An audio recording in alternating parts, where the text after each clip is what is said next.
존경하는 재판관 여러분, 그리고 사랑하는 국민 여러분, 작년 12월 3일 비상계엄을 선포한 후 84일이 지났습니다. 제 삶에서 가장 힘든 날들이었지만 감사와 성찰의 시간이기도 했습니다.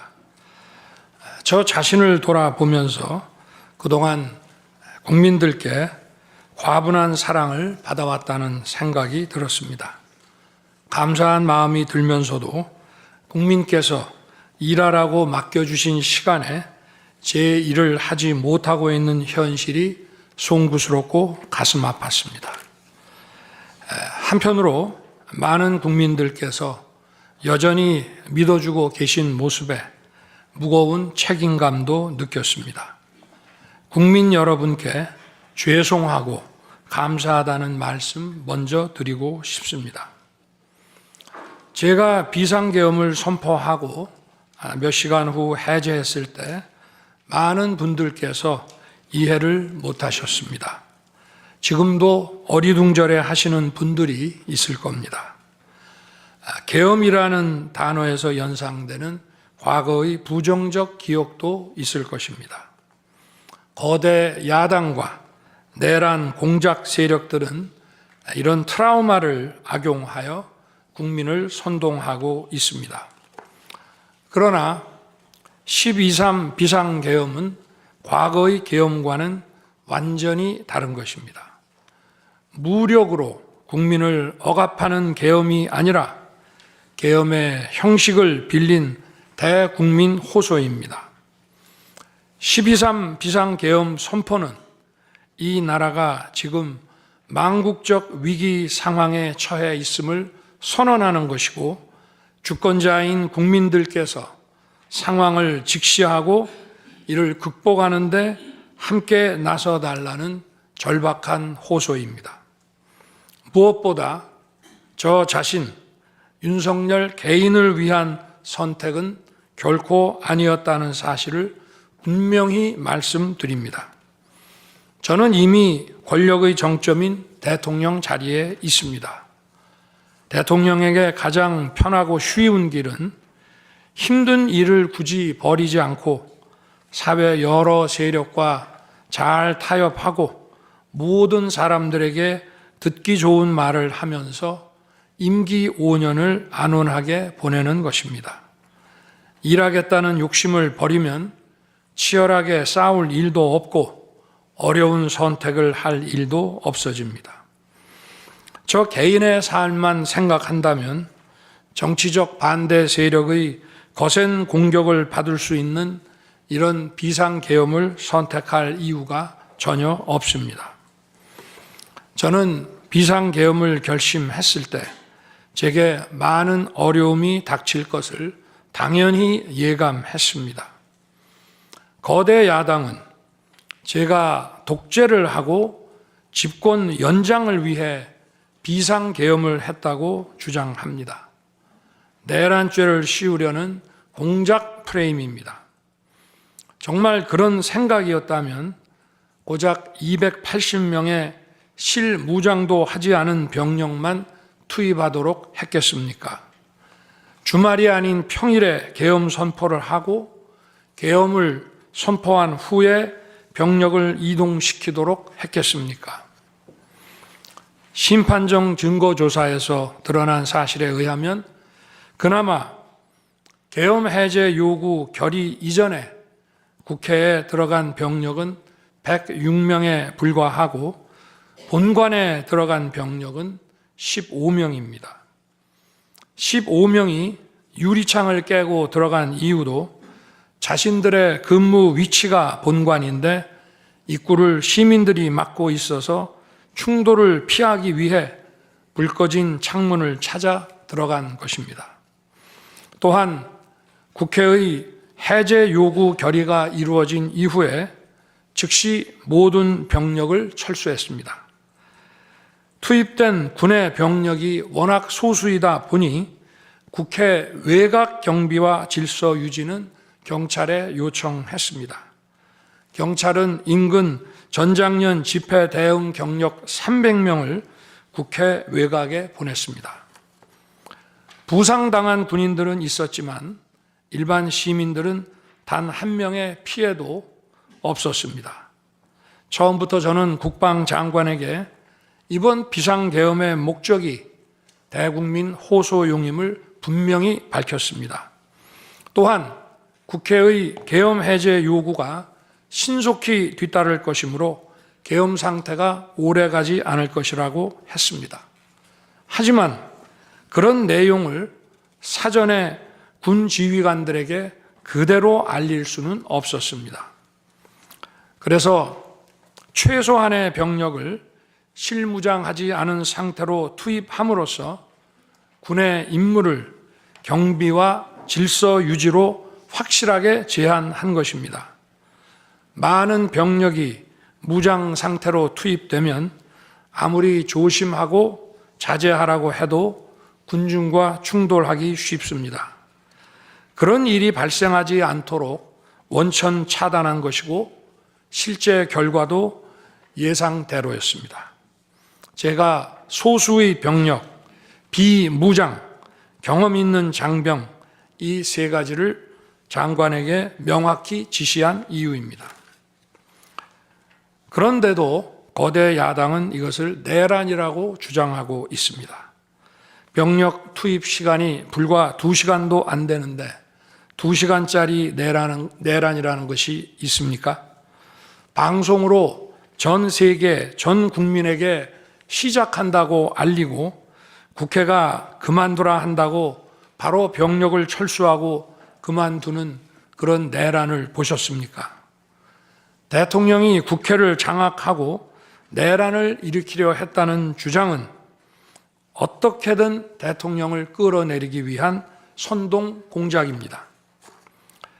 대통령의 법적 권한인 계엄 선포에 따라 계엄 사무를 하고 질서 유지 업무를 담당한 공직자들이 이러한 내란몰이 공작에 의해 지금 고초를 겪고 있는 모습을 보고 있으면 가슴이 찢어지는 것 같습니다. 이분들이 대통령의 장기 독재를 위해 일을 했겠습니까?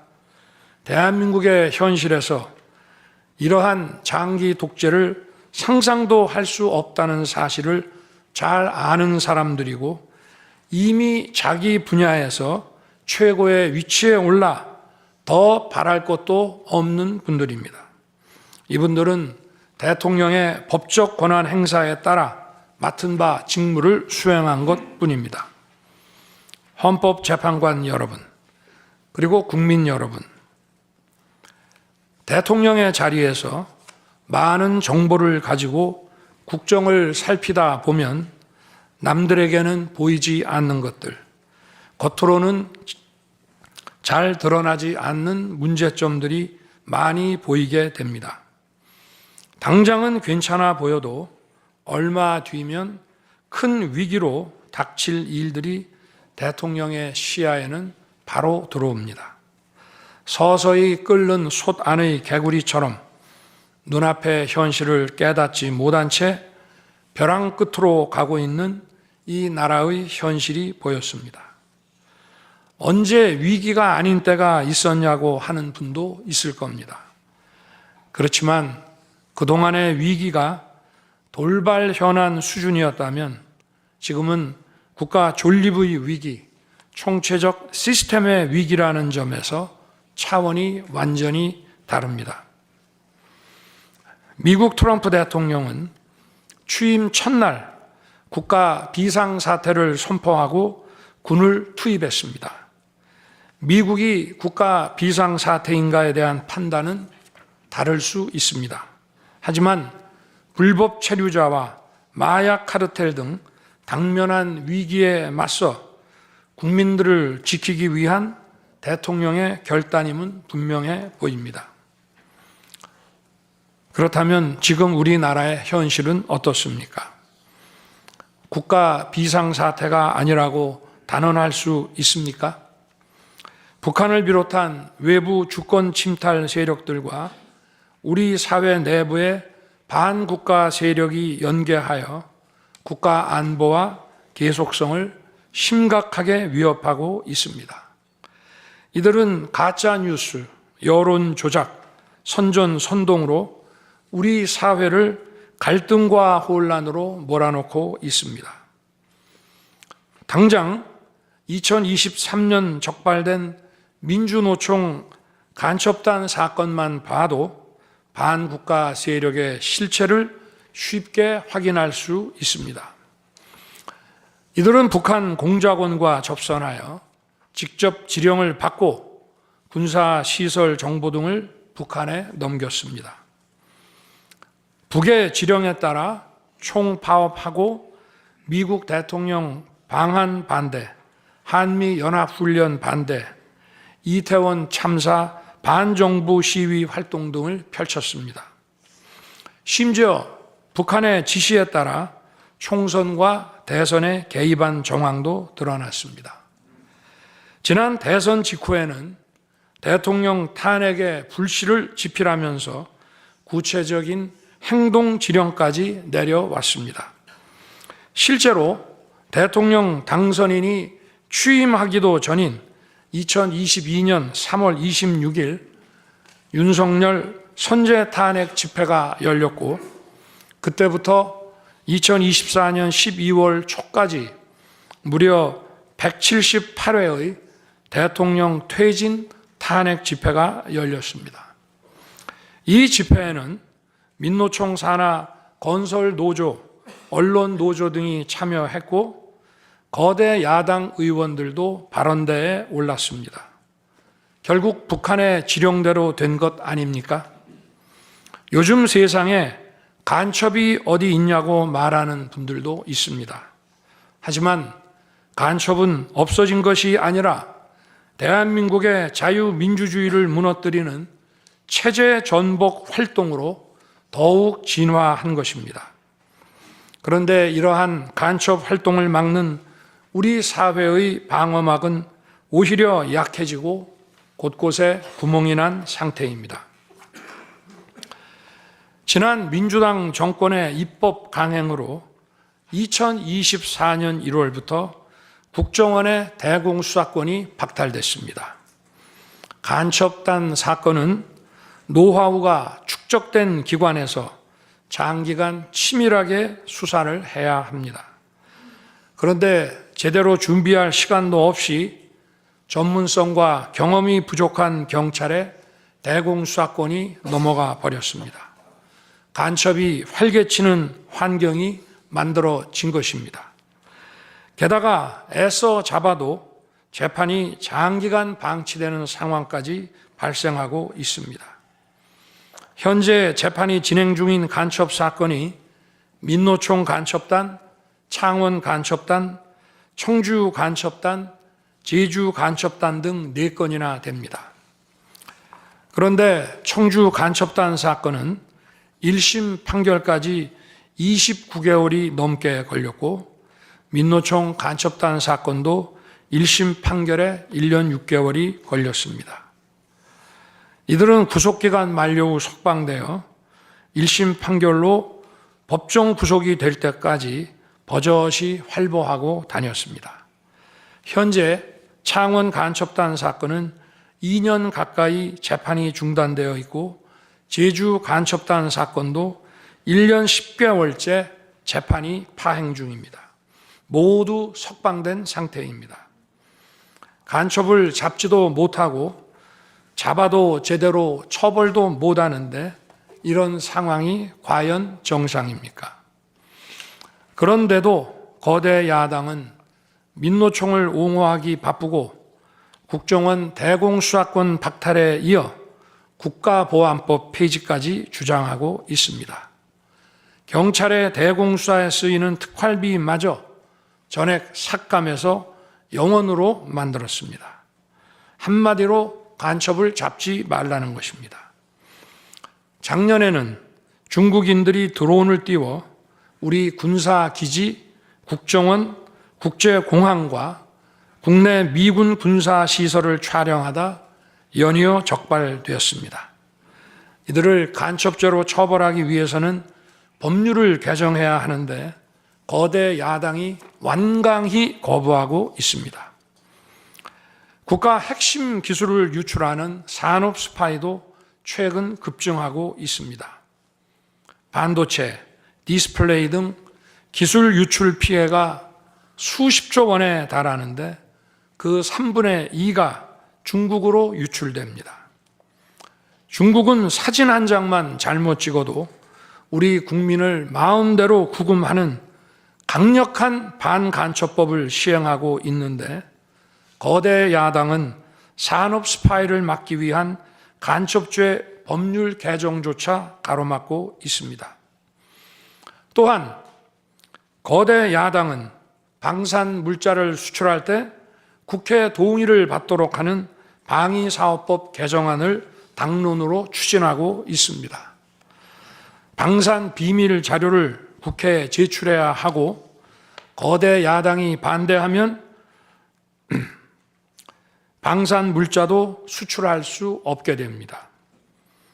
국회에 제출된 방산 비밀 자료들이 제대로 보안 유지가 되며 적대 세력에 넘어가지 않는다고 누가 보장할 수 있겠습니까? 방산 기밀 자료가 이렇게 유출되면 상대국에서 우리 방산 물자를 수입하겠습니까? 북한, 중국, 러시아가 원치 않는 자유세계에 방산 수출을 하지 말라는 말과 같습니다. 방산 수출은 단순히 돈을 버는 것만이 아닙니다. 수출 상대국과 전략적 연대를 강화하고 더 나아가 자유세계 많은 국가들과 국방 협력을 이루어서 우리의 안보를 튼튼하게 하는 것입니다. 이러한 방산 수출을 권장하기는커녕 이렇게 방해하는 것이 결국 누구에게 도움되는 것입니까? 거대 야당은 우리 국방력을 약화시키고 군을 무력화하는 데도 앞장서고 있습니다. 여러분이 다 아시는 바와 같이 북한은 우크라이나에 많은 병력을 파병하여 러시아와 군사 밀착을 시도하고 있습니다. 우리에게 매우 심각한 안보 위협입니다. 그런데도 이를 살피기 위해 참관단을 보내려 하자 거대 야당은 당시 신원식 국방장관 탄핵까지 겁박하며 결사적으로 이를 막았습니다. 심지어 거대 야당은 우크라이나 참관단 파견, 대북 확성기와 오물풍선 대응 검토 등 군의 정당한 안보 활동까지 외환죄라고 우기고 있습니다. 국가와 국민의 안전을 지키려는 대통령을 전쟁광이라고 비난하고 북핵 위협에 대응하는 한미일 합동훈련을 극단적 친일 행위라고 매도했습니다. 1차 대통령 탄핵 소추안에는 북중러를 적대시하는 것이 탄핵 사유라고 명기했습니다. 190석에 달하는 무소불위의 거대 야당이 우리나라와 우리 국민 편이 아니라 북중러의 편에 서 있는 것입니다. 이러한 상황이 국가 위기 상황이 아니면 뭐란 말입니까? 이뿐이 아닙니다. 거대 야당은 핵심 국방 예산을 삭감하여 우리 군을 무력화하려 하고 있습니다. 거대 야당은 전체 예산 가운데 겨우 0.65%만 깎았을 뿐이라고 주장합니다. 그러나 그 0.65%가 어디냐가 중요한 것입니다. 마치 사람의 두 눈을 빼놓고 몸 전체에서 겨우 눈알 2개 뺐다고 말하는 것과 같은 얘기입니다. 거대 야당이 삭감한 국방 예산은 우리 군의 눈알과 같은 예산입니다. 북한 핵과 미사일 기지를 선제 타격하는 키일체인의 핵심인 정찰 자산 예산을 대폭 삭감했습니다.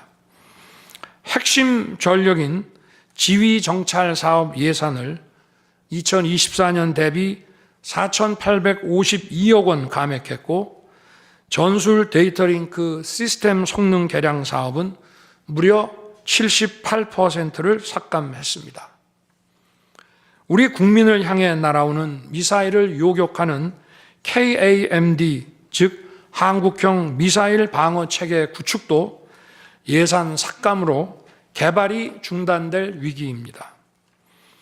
장거리 함대공 유도탄 사업을 위해 예산 119억 5,900만 원을 책정했지만 96%를 삭감하고 5억 원만 남겼습니다.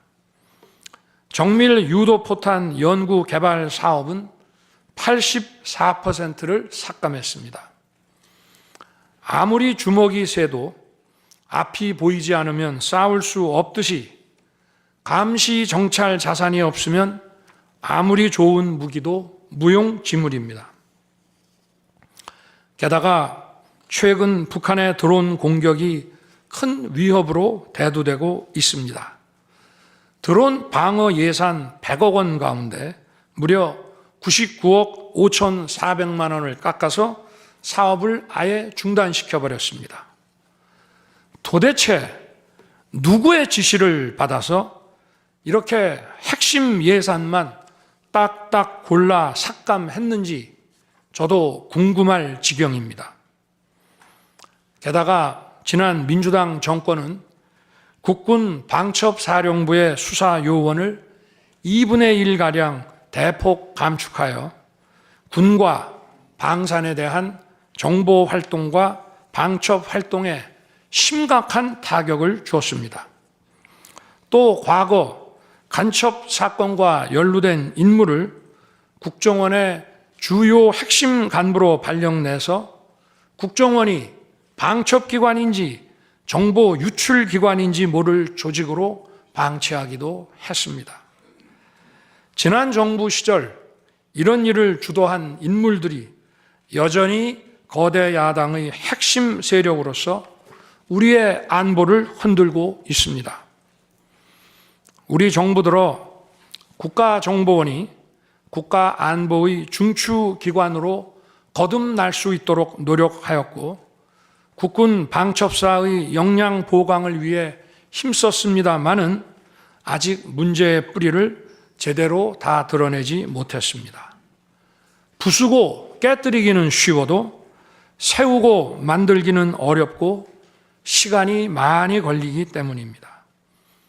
이런 상황이 겉으로는 멀쩡한 것처럼 보이지만 실질적으로 전시사변에 못지않은 국가 위기 상황이라고 저는 판단하고 있습니다. 거대 야당은 야당에 대한 대통령의 인식을 탓하기 전에 공당으로서 국가에 대한 책임 있는 자세와 신뢰를 보여주는 게 우선이라고 저는 생각합니다. 저는 자유민주주의 헌법 원칙, 국가 안보, 핵심 국익 수호만 함께 한다면 어떤 정치 세력과도 기꺼이 대화하고 타협할 자세가 돼 있는 사람입니다. 나라와 국민을 위한 길에 좌파, 우파가 어디 있겠습니까? 하지만 자유를 부정하는 공산주의, 공산당 일당 독재, 유물론에 입각한 전체주의가 다양한 속임수로 우리 대한민국에 스며드는 것은 막아야 합니다. 이런 세력과 타협하고 흥정해서는 안 된다고 생각합니다. 우리가 가치를 공유하지 않는 나라와도 교역도 할 수 있고 국제 협력, 상호 이익을 추구할 수도 있습니다. 하지만 우리 정치 체제에 영향을 미치고 스며드는 것은 막아야 합니다.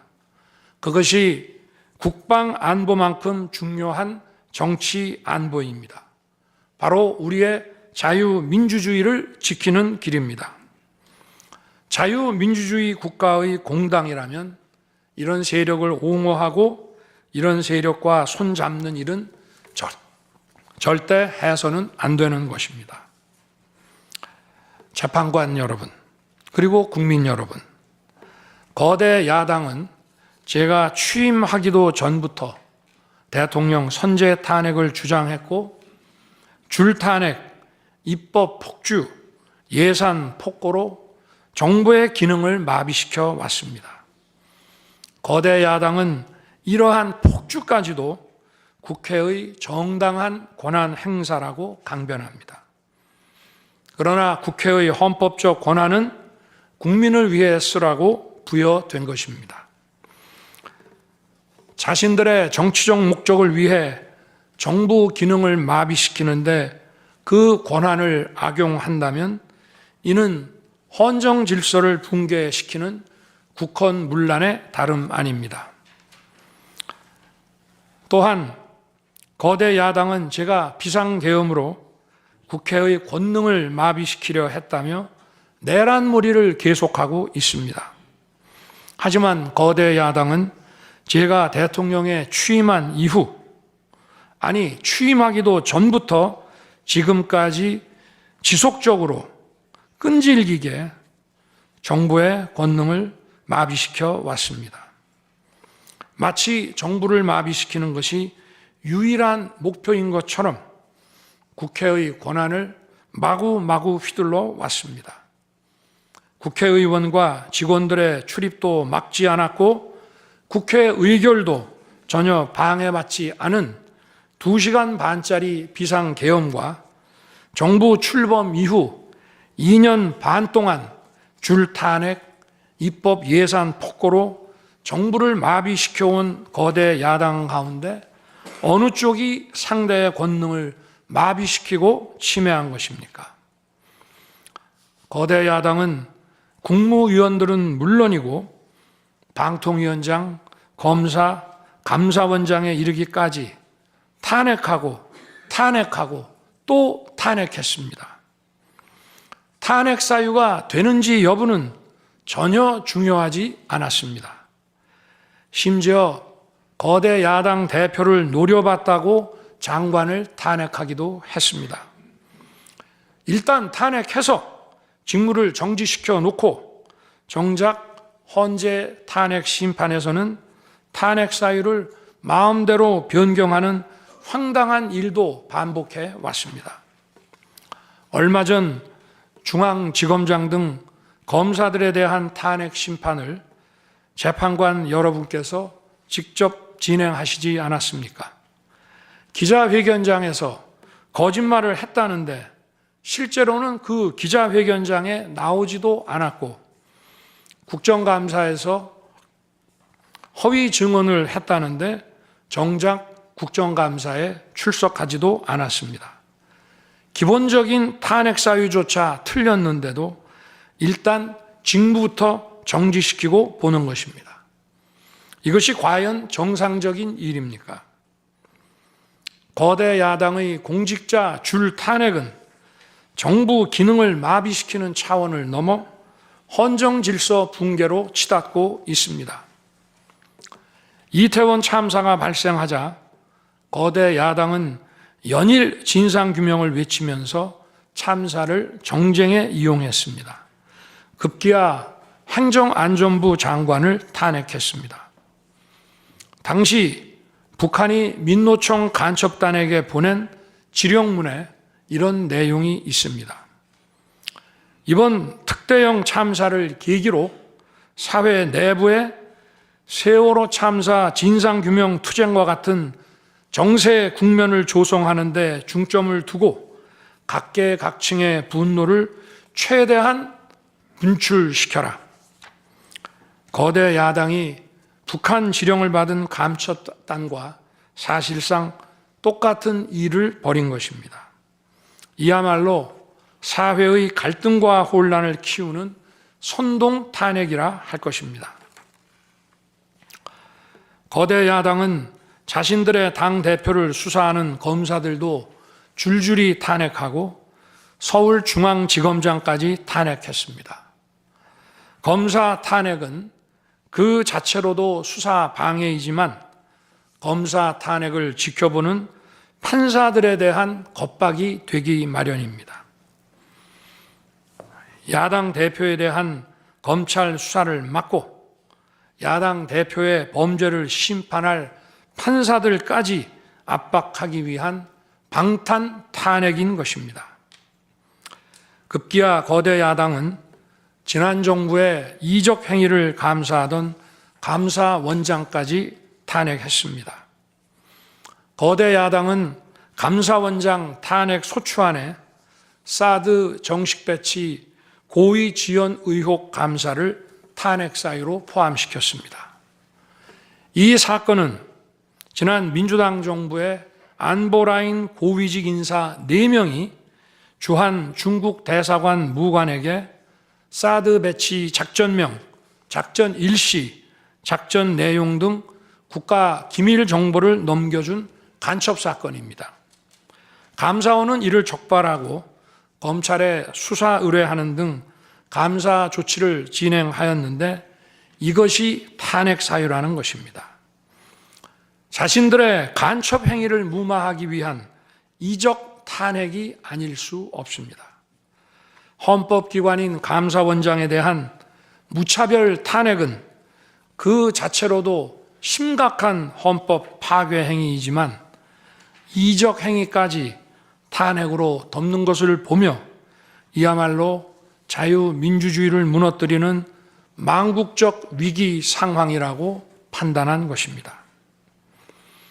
또 한편 정부 각 부처들은 국민의 세금으로 엄청난 규모의 예산을 사용 집행하고 있습니다.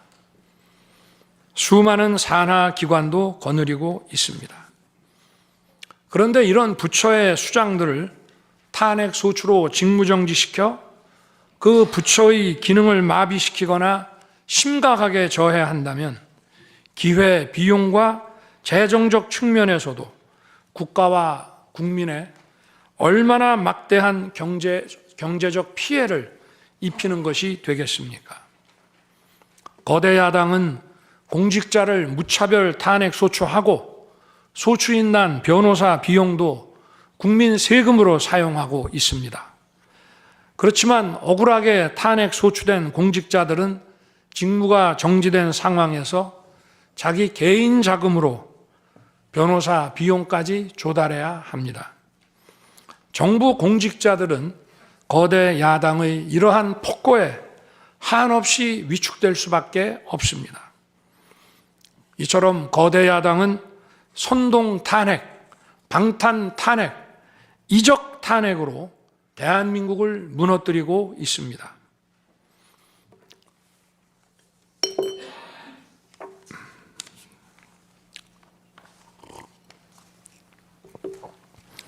우리나라 선거 가운데 대통령 선거가 기간도 가장 길고 국민적 관심도 가장 큽니다. 그만큼 직선 대통령의 민주적 정당성은 다른 선출직 공직자에 비해 그 무게가 다릅니다. 과거 우리나라 민주화 운동은 한마디로 대통령 직선제 확보였다고 해도 과언이 아닙니다. 그런데 거대 야당은 대선이 끝나자마자 동조 세력과 연대하여 아직 취임도 하지 않은 대통령 당선인을 상대로 선제 탄핵과 퇴진 운동을 벌이기 시작했고 지난 2년 반 동안 오로지 대통령 끌어내리기를 목표로 정부 공직자 줄탄핵 그리고 입법과 예산 폭거를 계속해 왔습니다. 헌법이 정한 정당한 견제와 균형이 아니라 민주적 정당성의 상징인 직선 대통령 끌어내리기 공작을 그야말로 쉼없이 해온 것입니다. 이것이 국헌문란이 아니면 도대체 어떤 것이 국헌문란 행위이겠습니까? 뿐만 아니라 거대 야당의 이런 지속적 국헌문란 행위는 국가 정체성과 대외 관계에 있어서 자유민주주의 헌법 정신과 동떨어진 인식에 기반하고 있다고 저는 생각합니다. 따라서 직선 대통령을 끌어내리기 위한 줄탄핵, 입법 예산 폭거는 어느 면으로 보나 자유민주주의 헌정질서 파괴 목표로 하고 있다고 하겠습니다. 흔히들 대통령 중심제 권력 구조를 가지고 제왕적 대통령제라고 합니다. 그러나 지금 우리나라는 제왕적 대통령이 아니라 제왕적 거대 야당의 시대입니다. 그리고 제왕적 거대 야당의 폭주가, 그 독재가 대한민국의 존립 위기를 불러오고 있습니다. 계엄 이후 벌어진 일들만 보아도 모두 잘 알 수 있지 않겠습니까? 제가 정말 제왕적 대통령이라면 공수처, 경찰, 검찰이 앞다퉈서 저를 수사하겠다고 나서고 내란죄 수사권도 없는 공수처가 영장 쇼핑, 공문서 위조까지 해가면서 저를 체포할 수 있겠습니까? 저 역시도 수사 업무에 26년간 종사한 사람이지만 이렇게 여러 수사기관들이 무차별적으로 한 사건에 달려드는 꼴은 본 적이 없습니다.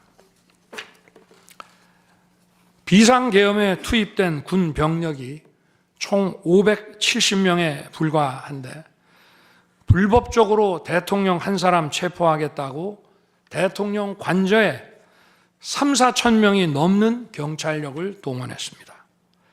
대통령과 거대 야당 가운데 어느 쪽이 제왕적 권력을 휘두르며 이 나라의 헌정 질서를 무너뜨리고 있습니까? 제가 비상계엄을 결단한 이유는 이 나라의 절체절명의 위기를 더 이상 방치할 수 없다는 절박함 그것이었습니다. 저는 주권자인 국민들께 이러한 거대 야당의 반국가적 폐악을 알리고 국민들께서 매서운 감시와 비판으로 이를 제발 멈춰달라고 호소하고자 했습니다. 국정마비와 자유민주주의 붕괴를 막고 국가 기능을 정상화하기 위해 절박한 심정으로 계엄을 선포한 것입니다. 12.3 비상계엄의 선포는 국가가 위기 상황과 비상사태에 처해 있음을 선언한 것입니다. 국민을 억압하고 기본권을 제한하려는 것이 아니라 주권자인 국민께서 비상사태 극복에 직접 나 주십사 하는 간절한 호소입니다. 그런데 거대 야당은 제가 국회의 요구에 따라 계엄을 해제한 그날부터 탄핵 시동을 걸었습니다. 하지만 비상계엄은 범죄가 아니고 국가 위기를 극복하기 위한 대통령의 합법적 권한 행사입니다. 저는 긴급 국무회의를 거쳐 방송을 통해 비상계엄을 선포했고 그 과정에서 거대 야당의 국회 독재가 망국적 위기를 초래하였다고 했기 때문에 많은 사람들이 국회로 몰려들 것이었고 계엄 상황에서 질서 유지를 위해 국회에 최소한의 병력을 투입했으며 국회가 해제 요구 결의를 하자 즉각 병력을 철수하고 국무회의를 소집해서 계엄을 해제했습니다. 다 알고 계시다시피 2023년 중앙선관위를 포함한 국가기관들이 북한에 의해 심각한 해킹을 당했습니다. 중앙선관위는 이 같은 사실을 국가정보원으로부터 통보받고도 다른 국가기관과 달리 점검에 제대로 응하지 않았습니다. 나중에 채용비리 사건 때문에 울며 겨자 먹기로 응한 일부 소극적 점검 결과 심각한 보안 문제가 드러났기 때문에 중앙선관위 전산 시스템 스크린 차원에서 소규모의 병력을 보낸 것입니다. 선거의 공정과 직결되는 중앙선관위의 전산 시스템 보안 문제는 우리 자유민주주의 체제의 핵심 공공재이자 공공자산을 지키는 일입니다. 더구나 그동안의 선거 소송에서 드러난 다량의 가짜 부정투표 용지, 그리고 투표 결과가 도저히 납득하기 어렵다는 통계학과 수리과학적 논거 등에 비추어 중앙선관위의 전산 시스템에 대한 투명한 점검 필요성이 꾸준히 제기되어 왔습니다. 이런 조치들의 어떤 부분이 내란이고 범죄라는 것인지 도대체 이해할 수가 없습니다. 비상계엄이라는 것 자체가 불법이라면 계엄법은 왜 있으며 합동참모본부의 계엄관은 왜 존재하겠습니까? 재판관 여러분, 그리고 국민 여러분, 저는 2021년 6월 29일 처음으로 정치 참여를 선언했습니다. 대통령이라는 자리가 영광의 길이 아니라 형극의 길이라는 사실은 이미 잘 알고 있었습니다. 또 대통령직을 아주 가까이에서 지켜보신 어떤 분은 우리나라 대통령직은 저주의 길이라면서 만류하시기도 했습니다. 그러나 자유민주주의라는 헌정 질서가 무너지고 있는 상황에서 나라를 지키고 싶어 정치를 시작했습니다. 그때 정치 참여를 선언하면서 국민께 드린 약속이 있습니다. 우리의 미래를 짊어질 청년들, 국가를 위해 희생하신 분들, 산업화에 일생을 바친 분들, 나라의 민주화에 헌신하고도 묵묵히 생업에 종사하며 살아가시는 분들, 성실하게 세금을 내시는 분들, 이런 분들이 분노하지 않는 나라를 만들겠다는 약속이었습니다. 그리고 청년들이 마음껏 뛰는 역동적인 나라, 창의와 자유가 넘치는 혁신의 나라, 약자가 기죽지 않은 따뜻한 나라, 국제사회와 가치를 공유하고 책임을 다하는 나라를 만들겠다고 국민께 약속드렸습니다.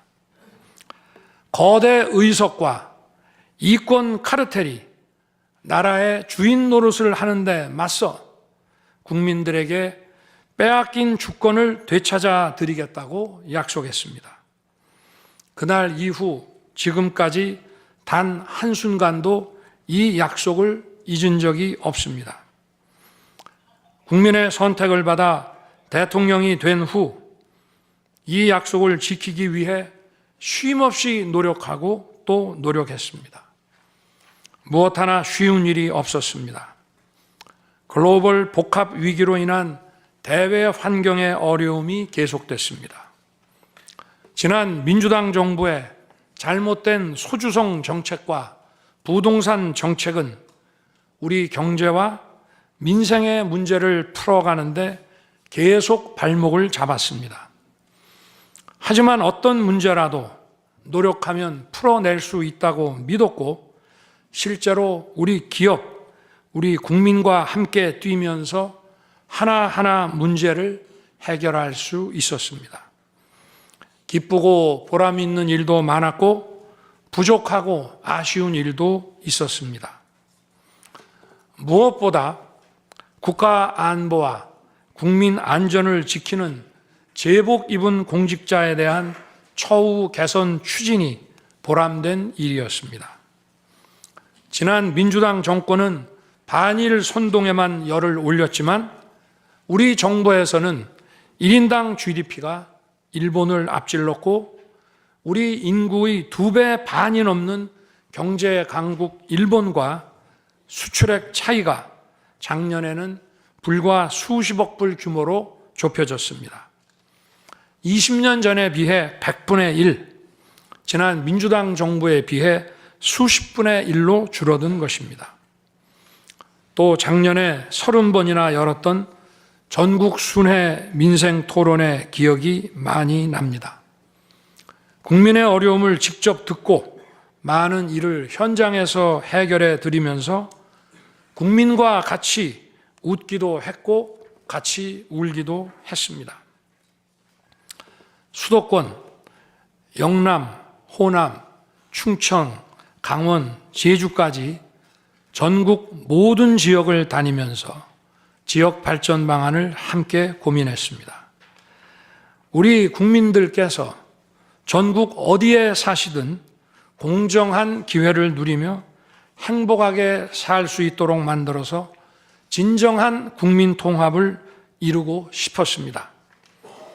다시 그렇게 일할 기회가 있을까 마음이 아립니다.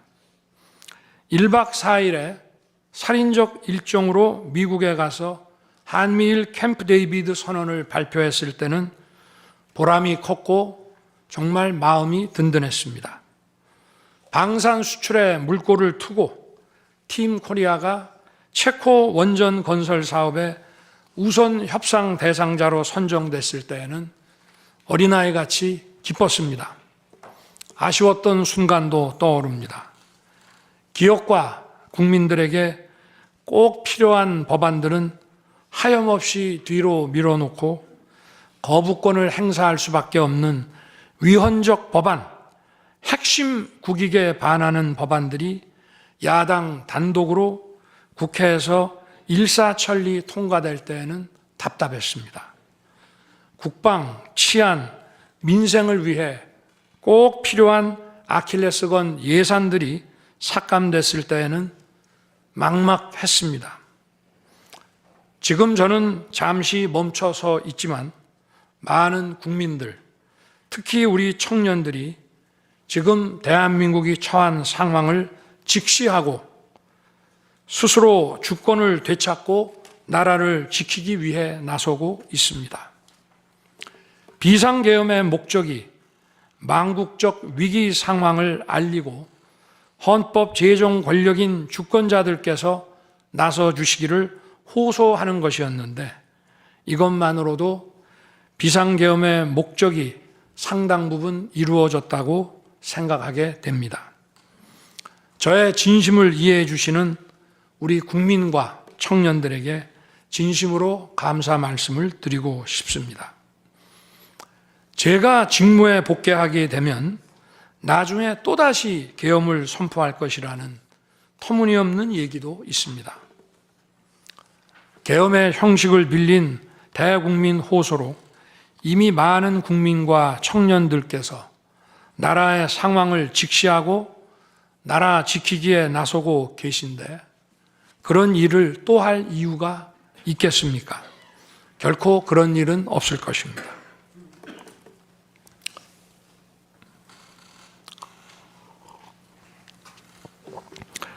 헌법재판관 여러분, 그동안 심판정에서 다루어진 쟁점들 가운데 두 가지에 대해서만 간략히 말씀드리겠습니다.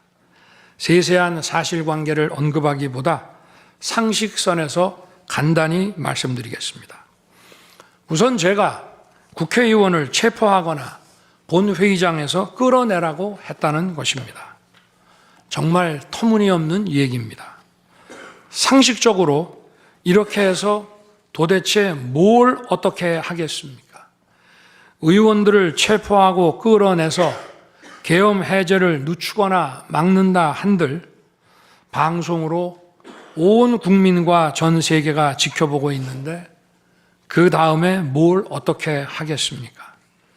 계엄 당일 국회의장의 발언대로 국회는 어디서든 본회의를 열어 계엄 해제를 의결할 수 있습니다.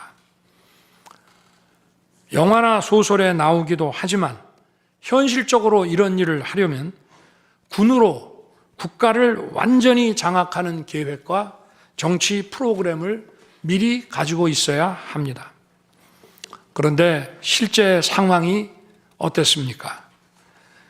계엄 사무를 담당할 주요 지휘관들이 계엄 직전에 어디에 있었는지 이 심판정에서 다 드러났습니다. 장관 재가를 받아 지방 휴가를 가거나 부부 동반 만찬, 간부 만찬 회식을 하다가 대통령의 계엄 선포 직후에야 국방장관으로부터 업무 지시를 받았습니다. 준비된 치밀한 작전 계획이나 지침이 없었기 때문에 혼선과 허술함도 있었습니다. 국방장관이나 지휘관들이나 경험이 풍부한 군사 전문가들인데 이들이 왜 이랬겠습니까?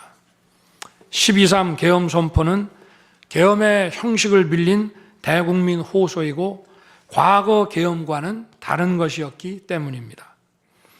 이미 민주주의를 수십 년 경험하고 몸에 밴 우리 50만 군이 임기 5년 단임 대통령의 사병 노릇을 할 리가 있습니까? 제가 비상계엄을 선포한 이유는 오로지 주권자인 국민들에게 국회의 망국적 독재로 나라가 위기에 빠졌으니 이를 직시하고 감시와 비판의 견제를 직접 해달라는 것이었습니다.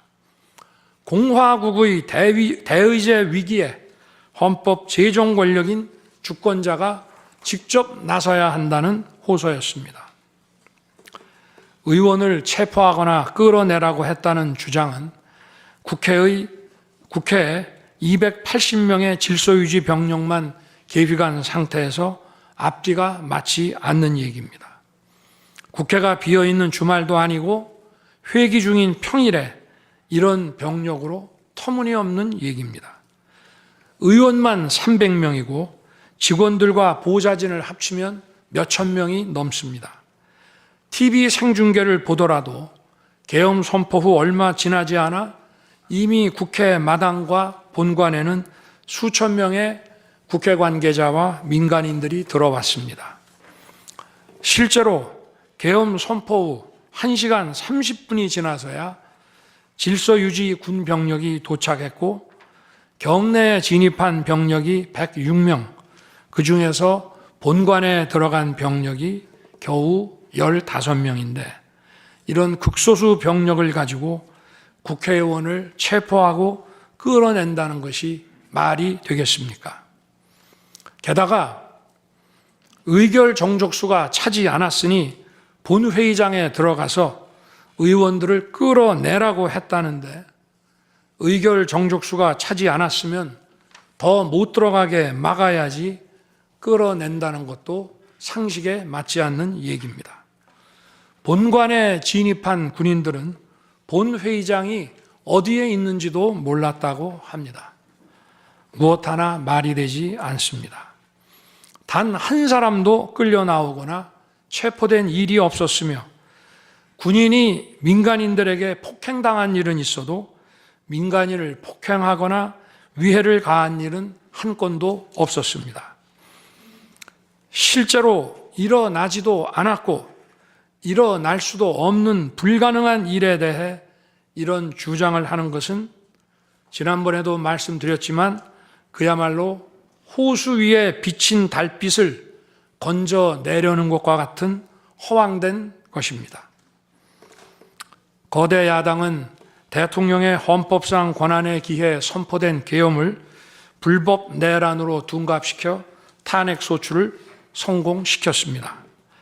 그리고는 헌재 심판에서는 탄핵 사유에서 내란을 삭제했습니다.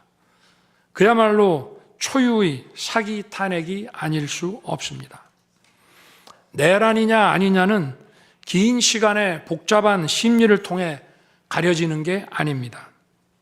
내란이냐 아니냐는 판례에서 보듯이 실제 일어난 일과 진행된 과정에서 드러난 결과로 누구나 쉽게 바로 알 수 있어야 내란이 되는 것입니다.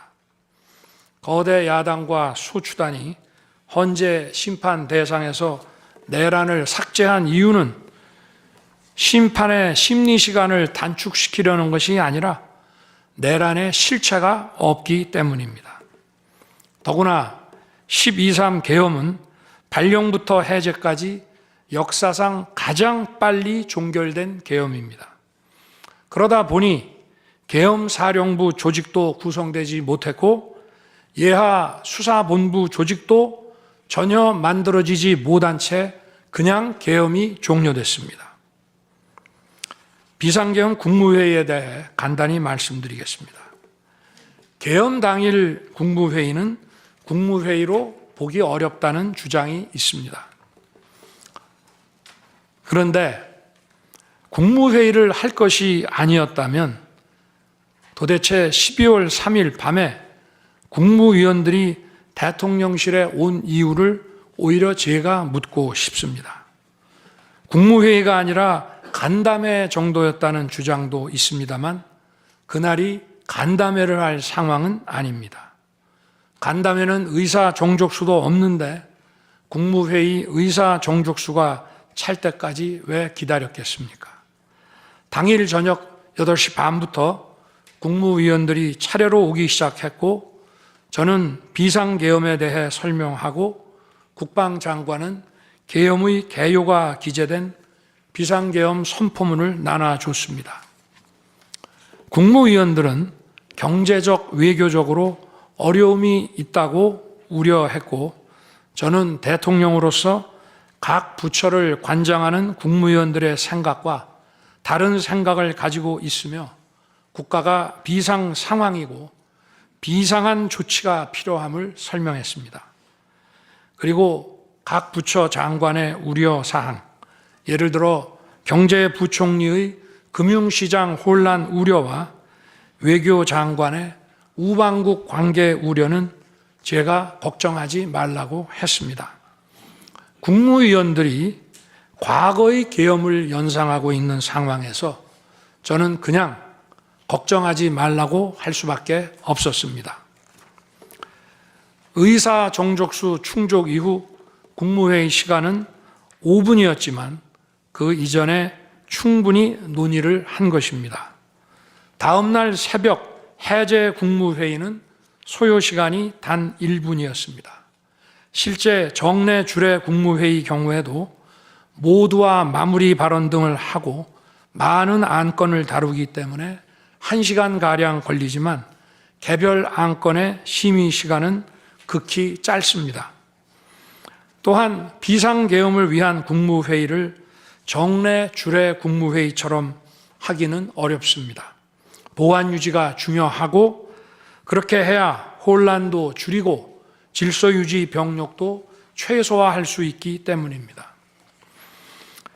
이상민 전 행안부 장관은 지난 심판정에서 그동안 국무회의를 100여 차례 참석했지만 이번 국무회의처럼 실질적으로 열띤 토론이나 의사 전달이 있었던 것은 처음이라고 했습니다.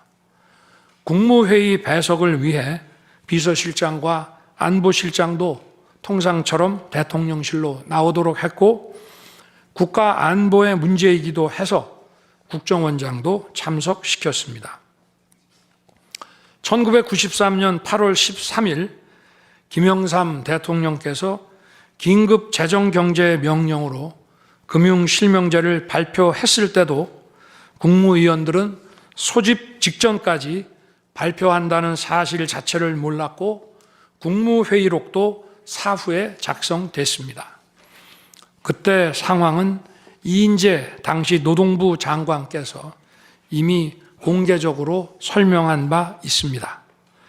그러나 아무도 이를 두고 국무회의가 없었다고 하지 않았고 당시 헌법재판소는 긴급명령 발동을 모두 합헌이라고 결정했습니다. 그 밖에 여러 쟁점들에 대해서는 변호인단의 변론으로 가름하겠습니다. 재판관 여러분, 그리고 국민 여러분, 저는 언젠가 해야 하고 누군가 해야 하는 일이라면 지금 제가 하겠다는 마음으로 대통령직을 수행해 왔습니다. 그래서 임기 전반부 동안 역대 정부들이 표를 잃을까 봐 하지 못했던 교육, 노동, 연금의 3대 개혁을 중심으로 국정개혁 과제를 과감하게 추진했습니다.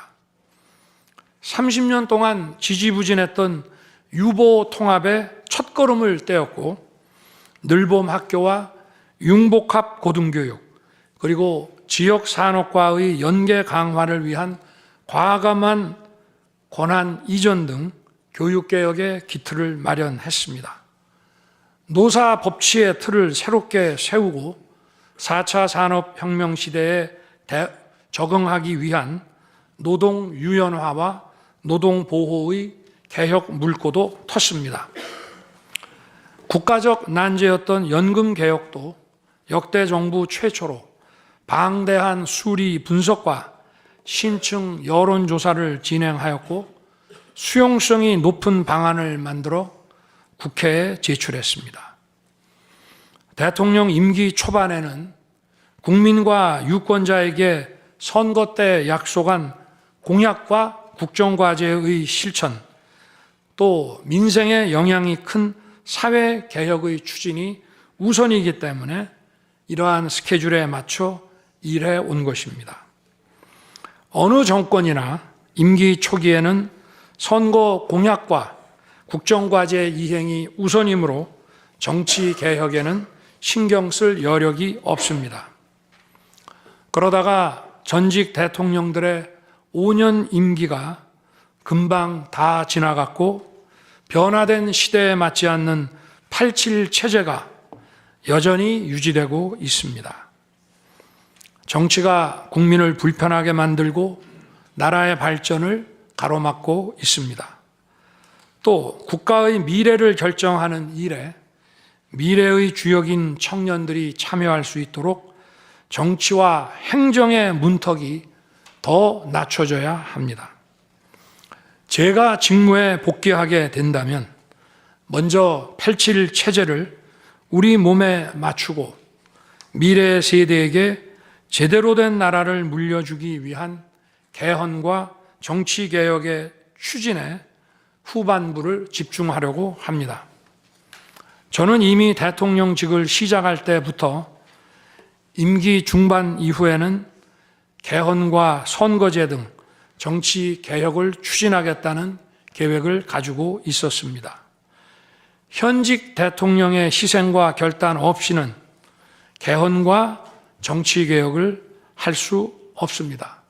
그래서 내가 이것을 해내자고 생각했던 것입니다. 저는 여러 전직 대통령들이 후보 시절 공약하고도 이행하지 못한 청와대 국민 반환도 당선 직후 즉시 추진하고 이행한 바 있습니다. 자녀 임기에 연연해하지 않고 개헌과 정치개혁을 마지막 사명으로 생각하여 87 체제 개선에 최선을 다하고 싶습니다. 개헌과 정치개혁 과정에서 국민 통합을 이루는 데도 노력을 다할 것입니다. 결국 국민 통합은 헌법과 헌법 가치를 통해 이루어지는 만큼 개헌과 정치개혁이 올바르게 추진된다면 그 과정에서 갈라지고 분열된 국민들이 통합될 것이라고 믿습니다. 그렇게 되면 현행 헌법상 자녀 임기에 연연해야 할 이유가 없고 오히려 제게는 크나큰 영광이라고 생각합니다. 그리고 국정 업무에 대해서는 급변하는 국제 정세와 글로벌 복합 위기 상황을 감안하여 대통령은 대외 관계에 치중하고 국내 문제는 총리에게 대폭 위임할 생각입니다. 우리 경제는 다른 어느 나라보다 대외 의존도가 높습니다. 특히 미 트럼프 행정부 출범 이후 국제 질서의 급변과 글로벌 경제 안보의 불확실성에 크게 영향을 받을 수밖에 없습니다. 지금 우리가 국가 노선을 어떻게 선택하느냐에 따라 이 위기가 기회가 될 수도 있고 돌이킬 수 없는 재앙을 맞을 수도 있습니다.